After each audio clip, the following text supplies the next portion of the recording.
نحمدہ ونصلی ونسلم علی رسولہ الکریم اما بعد فاعوذ باللہ السمیع العلیم من الشیطان الرجیم بسم اللہ الرحمن الرحیم قال اللہ تعالی فی الکلام المجید والفرقان الحمید وَإِذَا الْمَوْءُودَةُ سُئِلَتْ بِأَيِّ ذَنبٍ قُتِلَتْ صدق اللہ مولانا العظیم صلو علی الحبیب اللہم صلی علی سیدنا و مولانا محمد وعلی آل سیدنا و مولانا محمد وبارک وسلم وصلی علیہ۔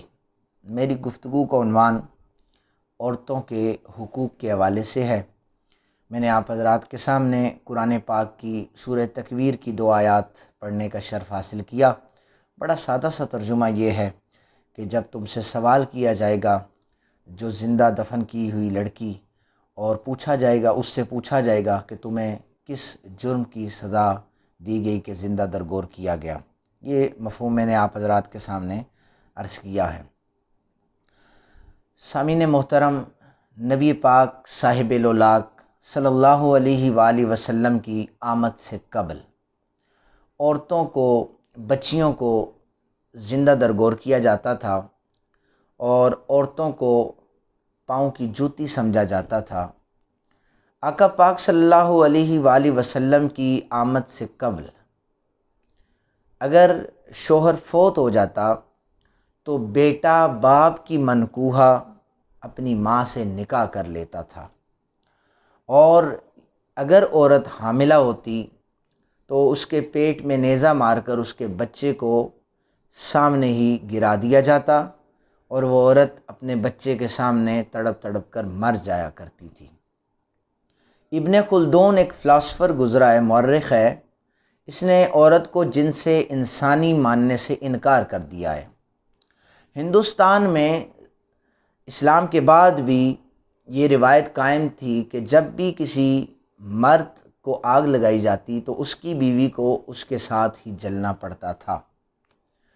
اس کے بعد نبی اکرم صلی اللہ علیہ وآلہ وسلم کے صحابی ہیں حضرت داہیہ کلبی، آپ رضی اللہ تعالیٰ عنہ نے اپنی بیٹی کو زندہ درگور کیا۔ مشہور و معروف واقعہ ہے، وہ بھی کسی وقت آپ حضرات کی سماعتوں کی نظر کر دوں گا۔ پھر حضرت قیس بن عاصم رضی اللہ تعالیٰ عنہ، آپ نے بھی اپنی 8 بیٹیوں کو زندہ درگور کیا۔ نبی پاک صلی اللہ علیہ وآلہ وسلم آپ کی آمد سے قبل عورتوں کو، ماؤں کو، بہنوں کو، بیٹیوں کو منڈیوں میں جا کر بیچا جایا کرتا تھا۔ عورت کو اس ڈر سے کہ یہ ہمیں نان نفقہ کیسے کما کر دے گی، اس ڈر سے جو ہی بچی پیدا ہوتی اسے قتل کر دیا جاتا۔ اب رسالت مآب صلی اللہ علیہ وآلہ وسلم کی جو ہی آمد ہوئی، اللہ تعالیٰ نے عورت کو ایک مقام عطا فرما دیا۔ پھر عورت کو وہ جو مقام زمانہ جاہلیت میں تھا، اسلام سے قبل تھا، کھویا ہوا مقام میرے مصطفیٰ کریم صلی اللہ علیہ وآلہ وسلم نے دے دیا۔ یعنی یہاں تک یہ مقام عطا کر دیا، فرمایا الحسن والحسین سیدہ شباب اہل الجنہ، کہ جنتی جوانوں کے سرداروں کے نام ایک کا حسن ہے اور ایک کا حسین ہے۔ ان دونوں کی جنت کو بھی دیکھنا چاہتے ہو تو ان کی جنت بھی اپنی والدہ جناب سیدہ فاطمہ الزہرا سلام اللہ علیہا کے قدموں میں رکھی گئی ہے۔ آقا پاک صلی اللہ علیہ وآلہ وسلم نے آ کر عورت کو ایک مقام دیا ہے۔ سیدہ فاطمہ پاک جب نبی پاک صلی اللہ علیہ وسلم کے سامنے تشریف لاتی، آپ کھڑے ہو جاتے، کھڑے ہوتے اور ماتھے پر بوسہ دیتے، پھر اپنی جگہ پر بٹھا دیتے تھے۔ سارے صحابہ کرام رضوان اللہ تعالی عنہم اجمعین یہ جملہ کہا کرتے تھے کہ حضور ہمارے ماں باپ آپ پر قربان ہو جائیں۔ رسالت مآب صلی اللہ علیہ وسلم جب بھی سیدہ فاطمہ پاک کو دیکھتے، آپ فرماتے فاطمہ میرے ماں باپ تجھ پر قربان ہو جائیں۔ نبی پاک صلی اللہ علیہ وسلم کا اپنی بیٹی کے ساتھ یہ والہانہ محبت اور عشق ہمیں یہ بتاتا ہے کہ حضور نے بیٹی کو ایک مقام دیا ہے۔ آج کسی کے گھر میں اگر بیٹی اب بھی پیدا ہو جائے تو وہ زمانہ جاہلیت کی رسوم و رواج کو مد نظر رکھتے ہوئے پریشان ہو جاتا ہے کہ میرے گھر میں بیٹی کی پیدائش ہوئی ہے اور میرے گھر میں بیٹا نہیں ہے۔ نبی پاک صلی اللہ علیہ وآلہ وسلم نے فرمایا کہ جو اپنی بیٹی کی پرورش کرے، کفالت کرے، پھر وہ جوان ہو جائے، جوانی کے بعد اس کی شادی کرے، تو وہ کل بروز محشر اس طرح میرے ساتھ ہوگا جس طرح میری 2 انگلیاں جڑی ہوئی ہوں گی۔ ایک شخص نے یہ سنا، وہ کھڑا ہو گیا، حضور جس کی ایک بیٹی ہو اس نے اس کی کفالت کی ہو، پروان چڑھایا، پھر شادی کر لی۔ کملی والے آقا کریم صلی اللہ علیہ وآلہ وسلم نے فرمایا جس نے ایک بیٹی کی کفالت کی، پروان چڑھایا، میں محمد عربی اسے بھی یہ ضمانت دیتا ہوں وہ جنت میں اس طرح جیسے انگلیاں جڑی ہوتی ہیں اس طرح میرے ساتھ ہوگا۔ اسلام لانے سے قبل تو حضرت عمر بن خطاب رضی اللہ تعالیٰ عنہ، آپ کا مشہور واقعہ ہے کہ جب آپ نے باہر سے آواز سنی کہ ان کے گھر سے قرآن پڑھنے کی صدائیں آ رہی ہیں، تو بہن اور آپ کے بہنوئی قرآن کی تلاوت کر رہے تھے، تو آپ نے اپنی بہن کو بہت زیادہ چانٹوں سے مارا تھا اور انہیں زخمی کر دیا تھا۔ چونکہ ابھی تک حضرت عمر بن خطاب نے اسلام نہیں لایا تھا، ویسے تو حضور کی آمد ہو چکی تھی لیکن آپ نے ابھی اسلام قبول نہیں کیا تھا اعلان نبوت کے بعد۔ حضرت عمار بن یاسر کی والدہ حضرت سمیہ کو ابو جہل نے، عمر بن الشام نے ناف کے نیچے نیزے مار مار کے زخمی کر دیا تھا، کیونکہ وہ زمانہ جاہلیت کا ایک وہ ذہن میں رسوم و رواج بیٹھے ہوئے تھے کہ عورت ہے اسے تو پاؤں کی جوتی سمجھا جائے گا۔ نبی پاک صلی اللہ علیہ وآلہ وسلم نے بدر کے میدان میں جب سارے صحابہ کرام اپنے مال مویشی اور تلواروں سے لیس ہو کر حضور کی بارگاہ میں تشریف لائے، ان میں حضرت عثمان غنی رضی اللہ تعالیٰ عنہ کی ذات بھی تھی۔ حضور نے فرمایا عثمان بتاؤ تمہارا کیا حال ہے؟ تو حضرت عثمان نے عرض کی کہ آپ کی لخت جگر حضرت رقیہ رضی اللہ تعالیٰ عنہ بیمار ہے۔ حضور نے فرمایا میرے عثمان تم جاؤ جا کر میری رقیہ کی تیمارداری کرو، تم رقیہ کی تیمارداری کرو۔ دنیا بھر کے محدثین نے حضرت عثمان غنی کو بدری صحابہ میں سے لکھا ہے۔ مال غنیمت تقسیم ہوا تو حضرت عثمان غنی کو مال غنیمت بھی ملا، اور پھر جتنا بھی ثواب بدر کے شہداء کو ملا یا بدر کے غازیوں کو ملا وہ حضرت عثمان غنی کو دیا گیا۔ یعنی حضور نے اپنی بیٹی، یعنی وہ حضرت عثمان غنی کی بیوی تھی، ایک شوہر کو اس کے بیوی کے حق ادا کرنے کے لیے بھیجا کہ جاؤ تمہاری بیوی بیمار ہے۔ اپنی بیٹی کی محبت بھی دکھائی کہ بیٹی سے کیسے محبت کی جائے، ایک شوہر کو جا کر اپنی اس کی بیوی کی تیمارداری کے لیے بھیجا کہ جا کر اپنی بیوی کی تیمارداری کیسے کرو۔ حضور نے بیٹی اور بیوی ان دونوں کے حقوق بدر کے میدان میں بھی صحابہ کرام کو یہ ارشاد فرما دیے۔ عورت ماں بھی ہے، عورت بیٹی بھی ہے، عورت بہن بھی ہے، عورت بیوی بھی ہے۔ حضرت فاروق اعظم رضی اللہ تعالیٰ عنہ کا گھر جو تھا یہ انتہائی پڑھا لکھا تھا، اور آپ ذہنی طور پر آپ کی جو تربیت تھی وہ بہت اچھے گھرانے سے تھی، اور بچپن ہی سے ان پر بڑی محنتیں کی جاتی تھی۔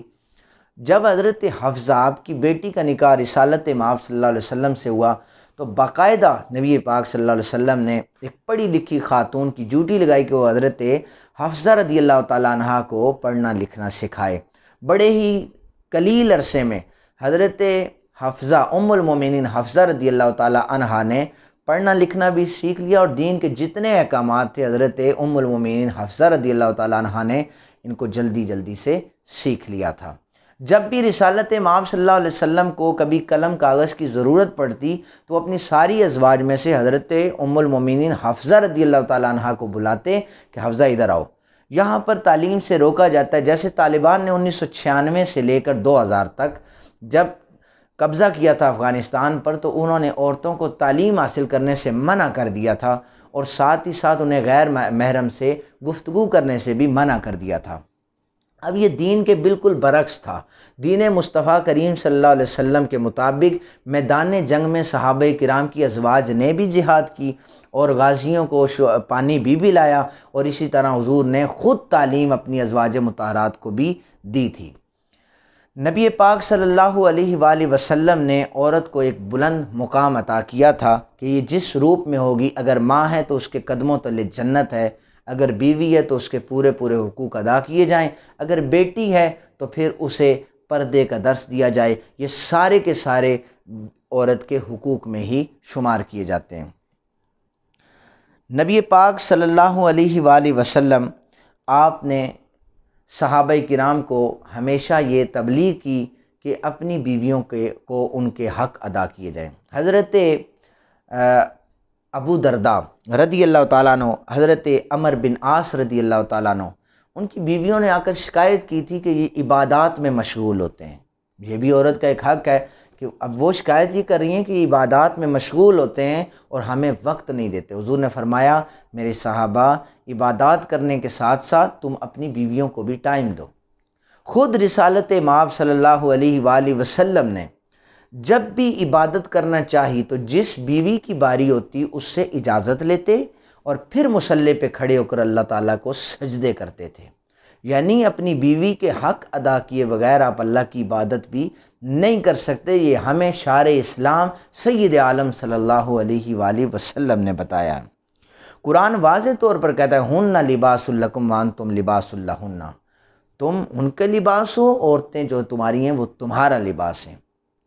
اللہ تعالیٰ نے قرآن پاک میں سورہ نساء پوری عورتوں کے حوالے سے، جس کا نام ہی نساء رکھا ہے، عورتوں کے حقوق کے حوالے سے ذکر کیا۔ نبی پاک صلی اللہ علیہ وسلم کو اگر کی سیرت کو پڑھا جائے، صحابہ کرام رضوان اللہ تعالیٰ عنہم اجمعین کی سیرت کو پڑھا جائے تو ہمیں یہ درس ملتا ہے کہ ہم نے عورت کو وہ مقام دینا ہے جو صحابہ کرام نے دیا، ہم نے بیٹی کو وہ مقام دینا ہے جو نبی پاک صلی اللہ علیہ وسلم نے دیا، ہم نے بیویوں کو وہ مقام دینا ہے جو حضور کے صحابہ نے اور نبی پاک صلی اللہ علیہ وسلم نے خود دیا۔ حضرت عائشہ صدیقہ رضی اللہ تعالی عنہا ام المومنین ہیں، آپ جب بھی گلاس سے پانی پیتی، حضور نے بیوی کی محبت میں یہ فرمایا کہ جب بھی وہ پانی پیتی تو اسی جگہ سے حضور بھی منہ لگا کر وہ پانی پیا کرتے تھے۔ یہ آپ نے ایک عورت اپنی بیوی کا ایک ادب اور احترام اور محبت، یہ امت کو یہ درس دیا ہے۔ اب امت کو چاہیے کہ جب ان کے گھر بیٹی پیدا ہو تو وہ شکر ادا کریں کہ اللہ تعالیٰ نے مجھے نعمت سے رحمت سے نوازا ہے، یہ میرے بڑھاپے کا سہارا بنے گی، اگر میں اس کی پرورش کروں گا تو بروز محشر اس کے صدقے سے میری بخشش ہو جائے گی۔ میں دعا کرتا ہوں اللہ رب ذوالجلال مجھے اور آپ کو عمل کرنے کی توفیق عطا فرمائے، عورتوں کے حقوق پورے کے پورے جس طرح رسالت مآب صلی اللہ علیہ وسلم نے بتائے ہیں پورے کرنے کی توفیق عطا فرمائے۔ وما علینا الا البلاغ المبین۔